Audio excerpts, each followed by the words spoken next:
Vamos lá, pessoal. E para fazer a representação aqui dos nossos gráficos, eu vou pegar, vou trabalhar com a função plot com alguns conjuntos de dados nativos do R, tá? O primeiro conjunto de dados nativo do R que eu vou testar aqui vai ser o conjunto cars, que a gente já vem trabalhando. E vamos escolher uma variável para a gente ver o que acontece se a gente fizer plot só com uma variável. Vamos lá. Olha só. Simplesmente com o comando plot, car e speed, eu fiz um gráfico de pontos aqui, que é um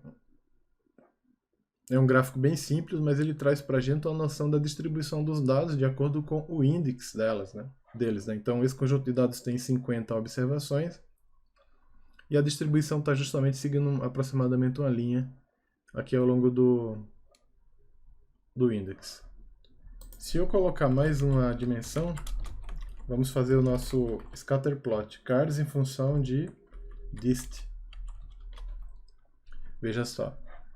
Agora a gente já tem um gráfico de scatter plot, um gráfico de dispersão em que a gente tem aqui cars no eixo vertical y e tem cars speed aqui no eixo x. A gente pode melhorar, pessoal, essa função ela tem bastante opção que a gente pode melhorar o nosso gráfico. Por exemplo, a gente pode alterar o tipo. A gente pode, por exemplo, deixar que ele, em vez de ponto, faça por linha. A gente consegue fazer, por exemplo, ponto novamente. Linhas e pontos, tá? Várias formas. Barras verticais também, que é o H. Com a letra O a gente consegue fazer linha com ponto. E a gente também consegue, pessoal, fazer mudanças aqui nos eixos, né? Percebam que aqui eu tenho o nome cars tá estranho, né? Se eu quiser modificar isso daqui, por exemplo, eu quero traduzir para português, então vou colocar uma legenda em português. Então o argumento xlab, eu posso fazer com que a legenda do x seja melhor. Vou colocar aqui velocidade. E aqui no eixo y eu posso colocar distância. Então aqui está, gráfico da velocidade, da distância em função da velocidade. Aqui eu também posso dizer quem são os objetos efetivamente, por exemplo, eu posso colocar que x é a velocidade do carro e que y é a distância, tá? Então já dá uma customizada no nosso gráfico. Se a gente quiser colocar um título nele, já arrumamos o eixo, mas se a gente quiser colocar um título, a gente também consegue com o argumento main. Então, dessa forma aparece rapidinho, tá bom? Tem várias opções, pessoal. Vocês podem fuçar na ajuda dessa função e dar uma lida nos argumentos, né? Por exemplo, eu tenho por exemplo, ó, o limite do eixo x e o limite do eixo y. Por exemplo, nesse caso aqui, ó, o limite do meu eixo x ele vai de 0 a 120. Mas se eu quisesse colocar, por exemplo, de 0 até 200, eu poderia, usando o argumento xlim. Mesma coisa para y, seria ylim.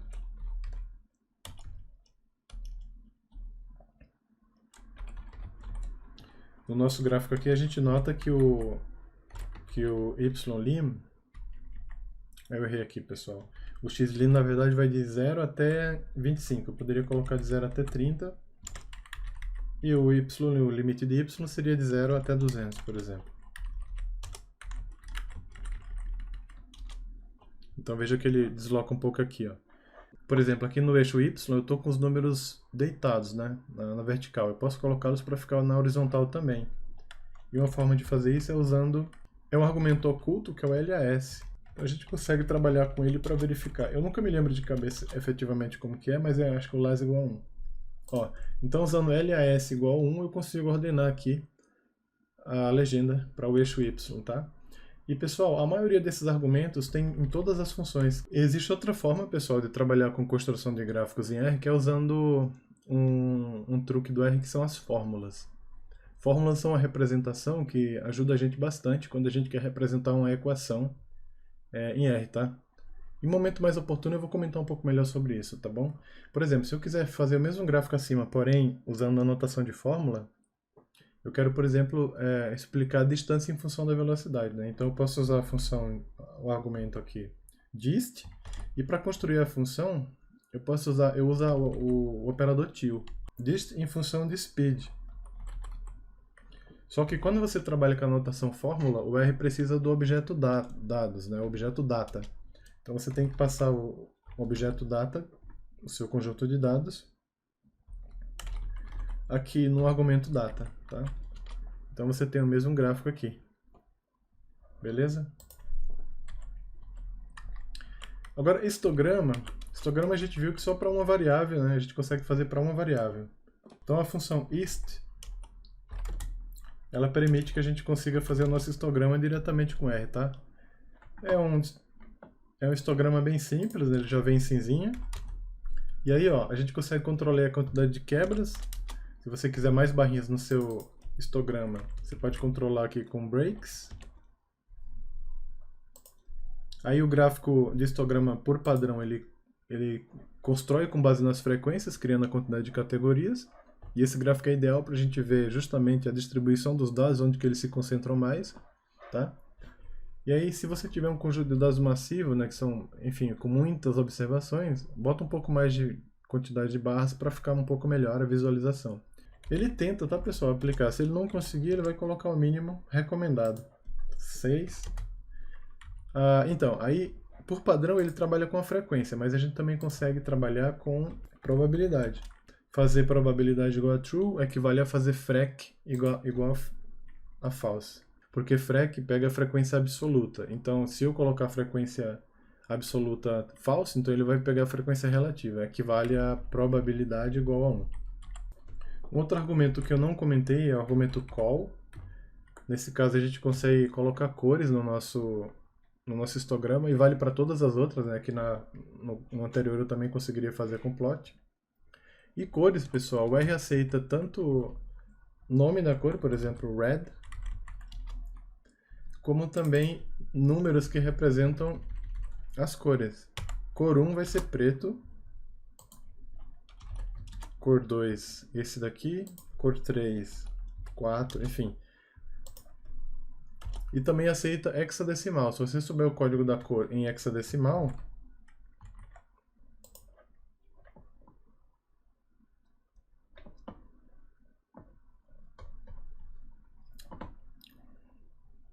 por exemplo, aqui, ó, vou pegar esse verde bem bonito.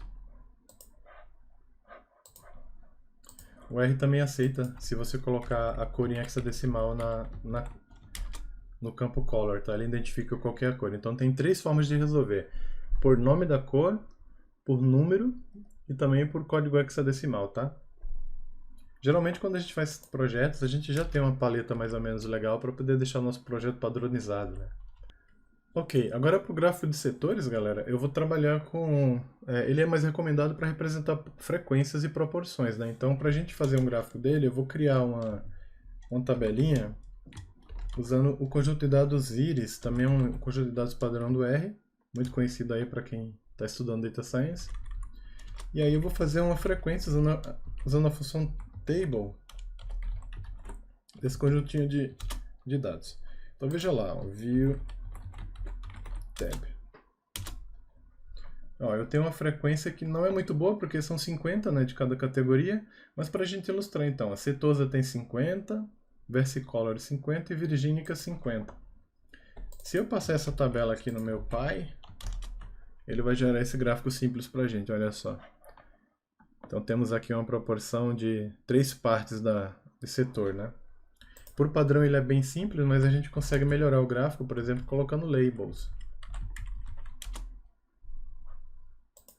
Labels eu posso colocar, por exemplo, pessoal, usando a função paste.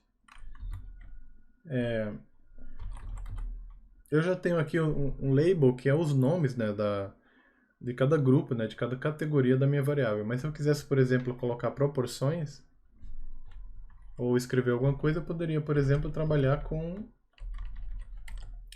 veja que tab tá com contagem, mas se eu quiser fazer proporções, eu posso trabalhar com a função prop.table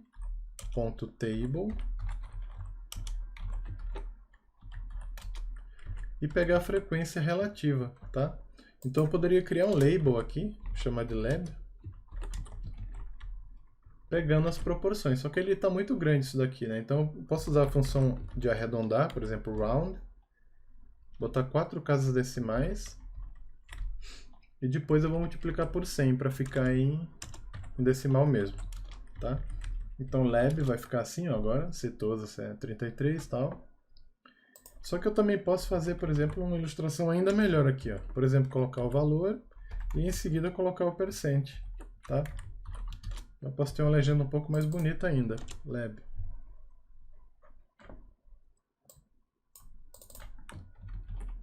Ainda posso colocar os names, né? Da minha tab, porque assim eu pego também os nomes. Mudei peixe 0 para peixe e agora ficou assim, ó. Vamos colocar então agora o nosso gráfico, esse lab, para a gente ver como que fica. Olha só que legal, tá? Ele agora tem a proporção indicando ali o que é cada categoria. Aqui dá para controlar o raio, mas enfim, isso aqui bagunça bastante. Não, se você não sabe muito bem como trabalhar com isso, melhor não trabalhar, porque pode confundir um pouco a cabeça, tá? Mas você pode aumentar um pouco aqui, é como se fosse a lente do gráfico, tá? Então com 0,7 ele vai ficar desse tamanho, 1,2, já pulou um pouco a área do gráfico. 1 é o ideal para não ficar tão pequeno nem tão grande. E aí nós temos o nosso gráfico de setores. Eu posso também usar call aqui também novamente, colors, posso colocar as cores de, sei lá, de 3 a 5. E ele vai colorir para mim. Lembrando que nesse caso, pessoal, as cores, o total de cores passada, para ficar legal, é um múltiplo da quantidade de elementos que vai ter no gráfico. Se eu colocar somente uma cor, ele vai colorir o gráfico inteiro da mesma cor, então não distingue, não é bom. Nesse caso, o ideal seria trabalhar aqui com 3 cores diferentes.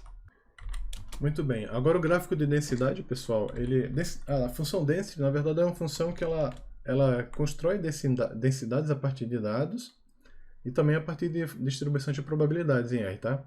Então, assim, para que as visualizações funcionem, né, com a density, a gente tem que usar a função plot junto com ela, tá? Para exemplificar isso aqui, eu vou trabalhar, por exemplo, com do conjunto de dados íris, a variável sepal length. Então, quando eu rodo ela aqui dentro de density, o que o R faz para mim, pessoal? Ele ajusta uma densidade aos meus dados, tá? Ele faz uma suavização. E aí, quando eu faço isso, pessoal, ele simplesmente vai fazer para mim ajuste de uma densidade a meus dados, tá? Então, para eu verificar como que essa densidade fica, eu tenho que usar o comando plot. E olha só o que ele faz, ó. Ele tenta fazer uma aproximação. Vocês lembram que quando eu fiz, por exemplo, histograma, eu tinha uma forma parecida com a densidade, né? Com poucos pontos. Se eu quiser ver, pessoal, os dois gráficos na mesma janela, eu tenho um comando que é para controlar a janela gráfica, que é o comando par. Então, par. E dentro de par eu uso o argumento mfRow. E aqui dentro do mfRow eu vou passar o total de linhas e o total de colunas que eu quero quebrar minha área gráfica, tá? Aí, se eu executar esse comando e fizer novamente o plot density, olha só o que vai acontecer. Veja, a janela já foi dividida em duas e agora eu posso olhar os gráficos lado a lado. Vejam aquele ponto que eu comentei no início do vídeo, né? Um histograma ele perde um pouco a precisão porque ele vai tentar aglutinar, né, os dados em colunas ali para gerar a visualização. Enquanto que a densidade ela tenta pegar o contorno do dado como ele de fato é, aproximando a partir de uma curva. Então, assim, se seu conjunto de dados é muito grande, o ideal é você trabalhar com densidades, muitas vezes, ao invés de histogramas, tá? E será que eu consigo adicionar uma camada? E aí, galera, uma forma de colocar, por exemplo, colocar em cima do histograma uma curva, né, colocar sobrepostos, é através da função lines, tá? A função lines ela permite plotar linhas em R. Eu não coloquei ela na lista, mas eu vou comentar porque eu acho bem útil essa opção, porque a gente consegue colocar dois gráficos na mesma figura. E para exemplificar isso, eu vou trabalhar aqui com a função ist, vou gerar um gráfico de histograma. E aí, por exemplo, eu quero adicionar uma curva do tipo em formato de linha, né, com a cor azul e line width igual a 2. Line width, pessoal, é a espessura da linha, tá? Então vamos lá, histograma lines. Olha só o que aconteceu, pessoal. Olha, a linha ficou embaixo, tá? Por que isso acontece? Isso acontece porque a frequência aqui é absoluta, tá? Então é ideal a gente calcular o nosso histograma para colocar a curva com frec igual a false, tá? Vamos rodar de novo. Olha só como ficou. E nós podemos adicionar várias linhas, pessoal, para diferenciar. Uma linha vermelha, só que agora com petal sepal width. Vamos ver como é que vai ficar. Ó, já mudou o dado ali. Você pode adicionar várias curvas, tá? Isso é bem útil para poder representar gráficos múltiplos. E aí, existe uma função para fechar aqui, que é a função legend. A gente consegue colocar legenda no nosso gráfico também. Para a função legenda, você passa as coordenadas em x e y para o seu gráfico. Por exemplo, no meu gráfico aqui eu tenho um x de 4 até 8, mas e também tem o y de 0 até 4, mas você também pode passar por nome, né? Então, eu posso dizer qual que é o valor da minha legenda e colocar position, né? Position, por exemplo, top left. Eu tenho um top left.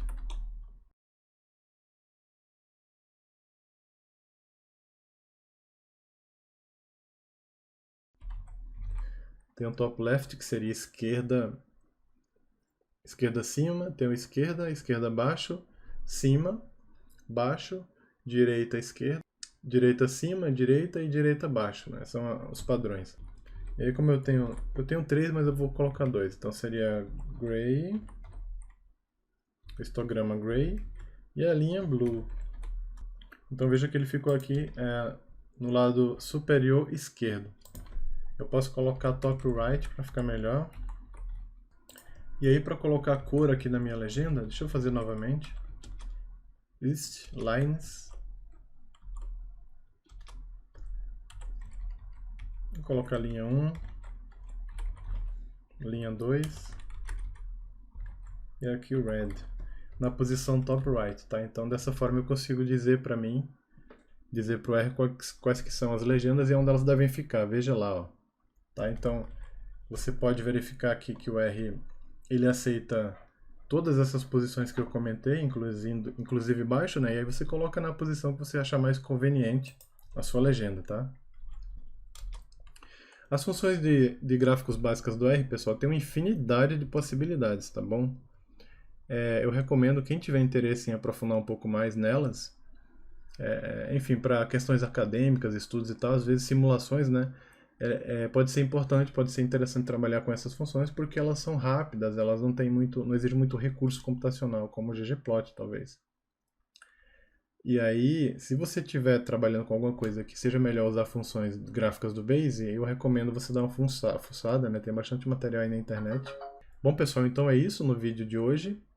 Eu espero que vocês estejam gostando aí. Se estiver gostando, compartilha com a galera aí. Com certeza tem gente que está querendo aprender R e esse material pode ser útil para elas, tá bom? Obrigado aí por ter assistido, um abraço e até o próximo.